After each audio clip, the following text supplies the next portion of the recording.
Let me now go across to Dr. Hakima Beria, Assistant Professor, University of Tehran in Iran. Many thanks for speaking with us. Dr. Hakime, how has this gesture by the football team been received in Iran, first of all? Of course, when you look at the situation, you have to understand the context in which it is happening. We are having a situation where we have, some of the most stark examples of, media misinformation happening around the world. We have a lot of propaganda happening against the Iranian nation.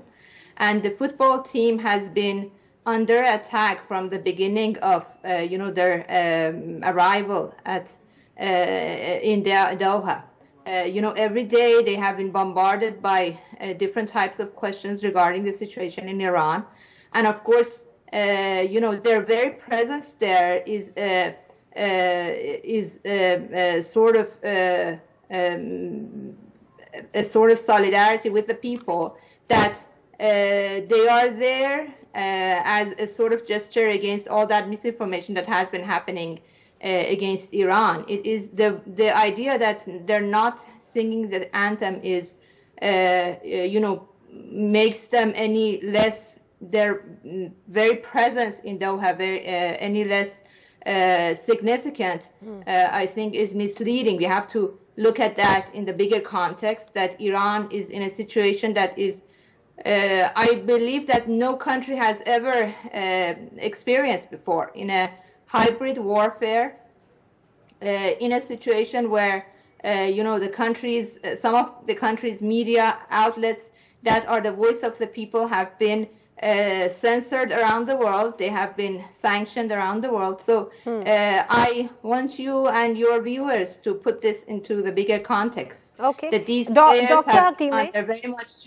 pressure. Sorry to interrupt you there, ma'am, but if you are suggesting that we are reading too much into the team not singing the national anthem, we also heard the captain there saying that the conditions in our country are not right, our people are not happy, we are here, but it does not mean that we should not be their voice or we must not respect them. He's saying it in as many words. It's not just the gesture of not singing the national anthem, but he's also spelling it out, why they did what they did.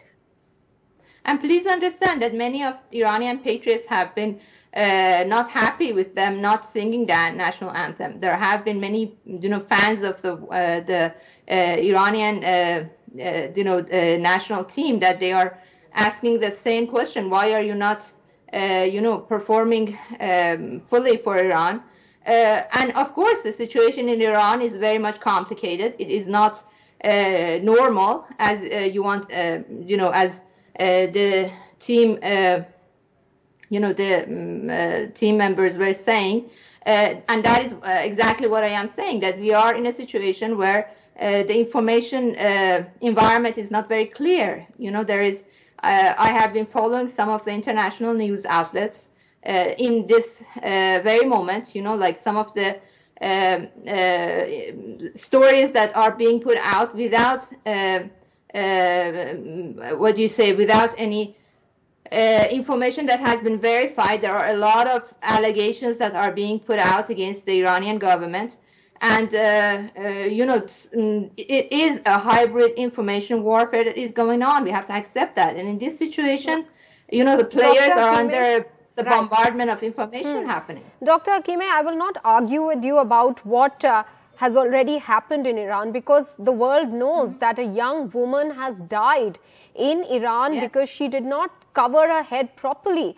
I think the football team has depicted an act of courage by standing in solidarity with all those protesters. But I understand that for the Iranian government, perhaps it may have come as a huge shock, considering that they met the president before leaving. Did it come as an unexpected bolt out of the blue for the administration?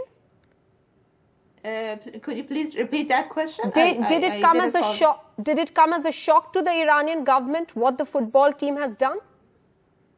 Of course, maybe back in a year or two, maybe the matches before, it wouldn't have been a big, a big fuss for some of the team members not singing the national anthem very loudly. But in this situation, as I said, not only the Iranian government, but many of the people around, and many of the people that the world doesn't want to see, that the Iranian people are not